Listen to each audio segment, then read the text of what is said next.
Hey there, chart friends. Lamont from Chart Guys here, checking in on the electric vehicle and wind sectors. So, starting off with our big dog Tesla, which pretty much operates as our ETF. There actually are ETFs here, Drive, Hail, and DRV, IDRV, but there's not a lot of volume traded on them. I'm just gonna keep them here for now, and if volume starts picking up on it, start covering it as well. But for now, we're just gonna stick with Tesla as our sector leader. And so we're just in this continued daily tightening range right now. And Dan mentioned something earlier that I thought was really interesting.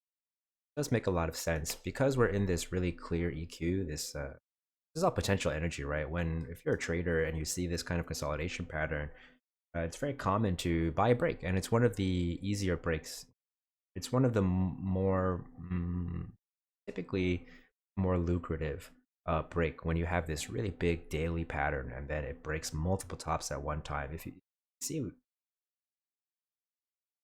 just want to note that if we pull back at all for some daily consolidation for over 406.05, we'll just be a daily higher low. So back to what I was saying. So because there are all these tops here, we're in this big daily EQ. Everybody's looking at these resistance levels. That price just keeps kind of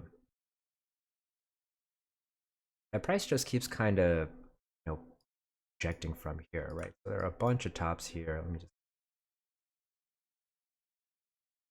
level right in these here, bunch of tops, right? And resistance support levels, they're not static, they're not fixed, they're always zones. So everybody's watching this big zone. Now we have this tight consolidation pattern under it. If you were a trader and we were to get this hourly higher low print and then break to a higher high, that would be a fairly easy break play. At least your risk would be managed. If, for example, if we were to break from here, then essentially you'd have this play, right? Use the last hourly higher low, just 1% risk. And on the daily time frame, the next major resistance is really up here, right? So the last one, getting 2 to 1, almost 3 to 1 on your money. And if potentially if that level were to break at the same time, and now this is getting back to what Dan was saying. He was saying that he wouldn't be surprised by a gap up open because based on like upgrades. So if a bunch of upgrades were to roll out tomorrow and there would be a little bit of buying maybe to spur some retail interest, then you could see how this kind of a play would just get away from a trader who's been watching it for weeks, for months, since for a month and a half. And so one of the frustrating parts of trading, right?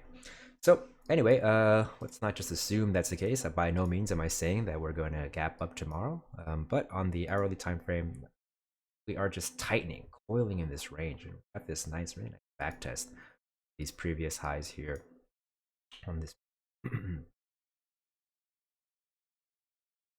Okie dokie. So we just have this EQ, hourly EQ right now, very indecisive going into the end of the day. This could theoretically still just tighten up a little bit. It may look tight or very tight already, but it could tighten up a little bit more. But it's likely to break by end of the week. Today's Tuesday. I would say Thursday. This hourly EQ will likely break by then. Daily EQ, however, does still have a little bit of space. It can get even tighter than this. DM, right, is tight at even.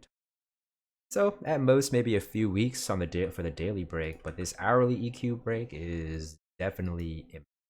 So if you are a bear, you can be top fishing these levels, but ideally you'll get 5-minute overbought conditions because you're just looking to put in an hourly top.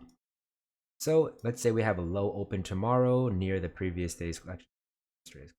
Let's say we get a lower open tomorrow, but we're still maintaining this high. If the bulls push up and get the 5-minute RSI over 70, we'll be top fishing these levels, anticipating a little bit more tightening. And I would really only suggest this if you're bearish, right? Because if you're bearish and you're thinking that daily EQ is tighten, then top fishing plays are definitely on the table. Otherwise, bulls just want to hold this support level tomorrow. Low of 440.67 and then break to a new high over 448.50 to confirm the hourly uptrend. But we want to break all these tops at one time, really. So the highest top here is 448.89, basically the 450. 450 is a super key level going into tomorrow. Should the bears be able to change the trend from here by breaking 440.67 and holding 448.50, the bulls are just looking for another higher low. There's plenty of space for it. Plenty of space left for another daily higher low to potentially print over 406.05. So, NEO, how you on the daily time frame, more of this sideways chop. So this is exactly what we're talking about, right? This is tighter. It's tighter. This is tighter than Tesla's EQ. NEO could very well do this. I mean, Tesla could very well do something like this, where it just gets tight. So bulls are still doing okay on the daily time frame. It's not a bad look. At least they're holding over this previous resistance levels over here. And I don't know why I have not changed that channel yet. Not actually, it is still coming into play. Wow, look at that.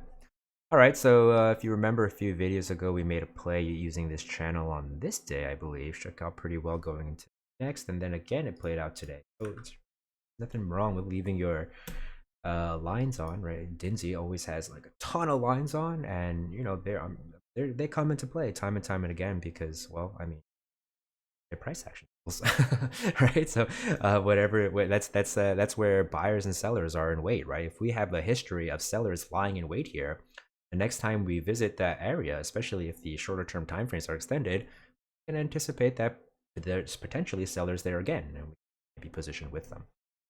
So that's what's occurring here. And now you're getting this thing where price is kind of holding above this level now. I have 3 bottoms here, and we've backtested this previous channel resistance, now acting as support. The bulls changed the hourly trend into the end of the day, but it's not as meaningful when we're in this EQ pattern. Like, for example, let's see if there are any examples here. Okay, here's one, right? So for example, we get this little hourly, for example, here we get this hourly low, a lower high, a higher low, and then we break to new highs, and then right away we change the trend right back.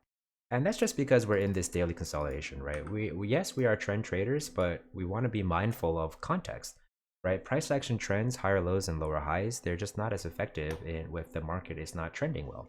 And whenever you have a sideways pattern, consolidation pattern, the market is typically not going to trend as well, and so we don't want to be so mindful of price action trends. During those times, I prefer to like bottom fish and top fish ranges. Okie dokie, so the daily higher low is likely set, but like we said earlier, we're not terribly confident in this trend. We want to see some follow through tomorrow, ideally breaking some resistances to be really confident in that daily higher low being set at 21.7. Raise on the table.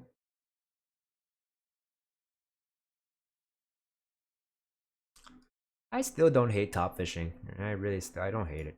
It just continue to tighten up, right? If the 5 minute were to get extended into this level, then especially if we were to get a strong open, right? See what the 5 minute RSI looks like.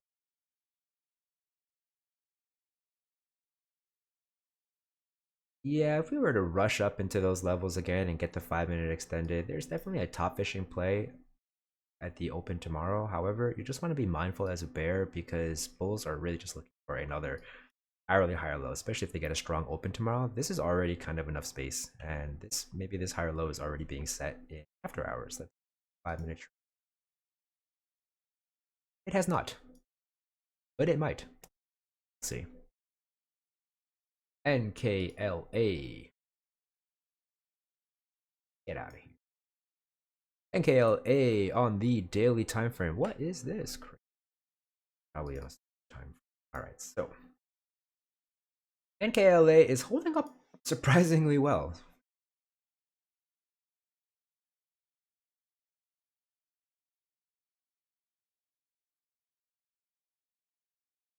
Okie dokie, so we're just looking for a daily higher low. Anything over 1751 will be one. I don't think the bulls change the trend into the end of the day just based on the candle shape, but let's see. This is like pretty much best case scenario after a double top rejection like that to just get really healthy consolidation is not a bad look for the bulls. On the hourly time frame, I think there's a channel here that we could be watching. So we're in this kind of rectangle over here, but also it looks like we could be using the channel here as a shorter term. So Right, so just to create a bit more clarity, let me kill this green zone for now, and then instead of that, just mark it off. This was the lowest close here. That's the most important level to me. You can see it came into play right there for a nice bottom fish play. And so we're using this channel as our guide. Let's check the hourly trend. The hourly trend is it's kind of sideways right now. This is a lot of room, and so the bulls are attempting to print a hourly higher low here, and they would have to hold this low of 23.95 and break 25.18 to have us confident that the daily higher low has just been set right there. I feel like that would be very impressive, but it's possible. So just watching this right now, the next potential opportunity for a daily higher low will be ideally we'll be looking in hourly. Oh, why'd I do that? Ideally, we'll be doing so in hourly oversold conditions over here. So in a perfect world, what would happen is we would just channel. Let's see. In a perfect world, we would kind of have really moderate stair step pattern down, then rip up and then dump down. That would be that would be the best way to do it. Or if we do sideways here, and let's see what our size. Yeah, if we just go sideways from here and then dump straight down into this support level, into this channel support, into our S1 week. Oh, I'm sorry, this is intraday S1. No, this is S1 for the week. That would be not a bad setup. Let's see if there are any setups here. Really just like right. So if we can get hourly oversold into like this area of the channel where the S1 is, previous level of support is, that's not a bad place, I think, to start looking for a daily higher low. Whenever I mark something off, I just want to zoom out and double check. That's a pretty reasonable area, I'd say. Let's see. Right around the 50%, right around the golden and hourly oversold conditions. But the range is so big on NKLA that I would suggest not caution, patience. Wait for like a nice hourly move, big enough to make an hourly higher low play, and then you'd have significantly less range. Then you could size up.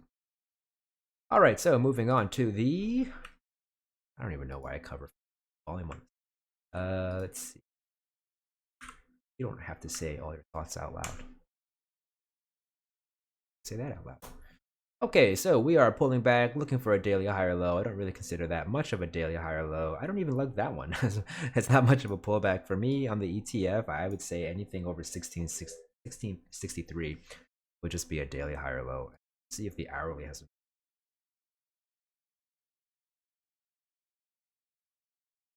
Does not look great. Straight. Maybe we should just cover NEE. All right, so any bounce here, the hourly bulls will just be looking for the hourly bears will just be looking for a lower high against 1919, and if that were the case, they would have to break 1888 from there in order to confirm this potential kind of inverse head and shoulder. I mean, this head and shoulders looking pattern, right? We have rounded top. Well, it's not rounded, but we have consolidation, a bit of rounded top. If we were to make another rounded top here, maybe that would set us up for a potential hourly trend change into daily. So that being said, like just because it doesn't have just because it doesn't have a lot of volume doesn't mean we can't trade it at all. We probably just want to lower our position sizes and maybe trade the higher time frames where there's clarity. And immediately this stands out to me. Top stands out to me. And we'll do a handy dandy fib pulls, and we'll look to see where hourly. Oh my, so close. Oh, okay.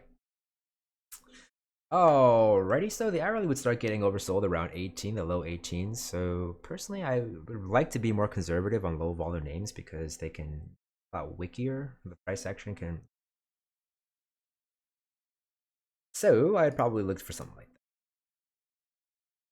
Something like that. I would not love it if the bulls were to come back and break down into this previous congestion area too much. So I'll just mark off all of these significant levels here. I don't really love any of those. This was a big low that got put in, so maybe I'll start my scales like that just to be conservative. I much prefer missing trades than a trade, so I don't mind something like that. Who knows if we get it? But trading's not about knowing what's going to happen. It's about positioning yourself safely should something you anticipate occur, and if you are wrong, being in a safe position where you wouldn't get hurt too badly if you are wrong. So on to NEE. Oh man, did I start talking slowly? This long video with fewer tickers. All right, so this is exactly what I'm talking about. These back tests of these levels. Did I mention this? I feel like I mentioned this in a previous video. I don't know. It's marked off here. If I didn't, I apologize. And I didn't use the close on this one just because it's a doji, right? And so this was like a pretty extreme rejection. You can see a gap down the next day. So, it's a bit of an art, technical analysis, right? Be so fixed on one technique. It's never really yes or no. It's never should I or shouldn't I. It's always when should I. Anyway, so now we're just pulling back, looking for a healthy daily higher low over 267.14 for NEE, one of the leaders in space, and we'll check the hourly condition here. So we got a little bit of a bounce off of that level. Not much to write home about, but we are still interested in lower potential lower lows because this was a pretty big drop down.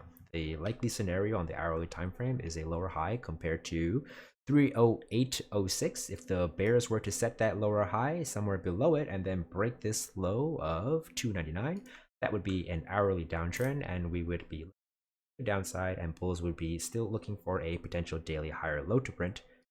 And I myself personally would start getting interested. Let's see, let's out some. So, uh,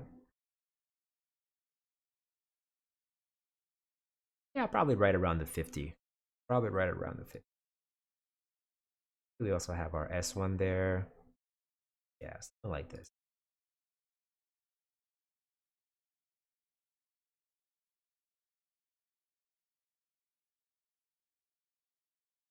This is my zone of interest. So ideally for the bulls, they'll get a little bit more follow through on this hourly trend change. It is an hourly trend change into the end of the day, and there was a big volume spike on it. So ideally, bulls will make enough space to potentially print another higher low, and then continue with the hourly trend upwards. In which case, we would just see just really healthy consolidation. It'd probably just be at that point. Alrighty, that's about it, I believe. And so thanks for tuning in, and I will see you all soon.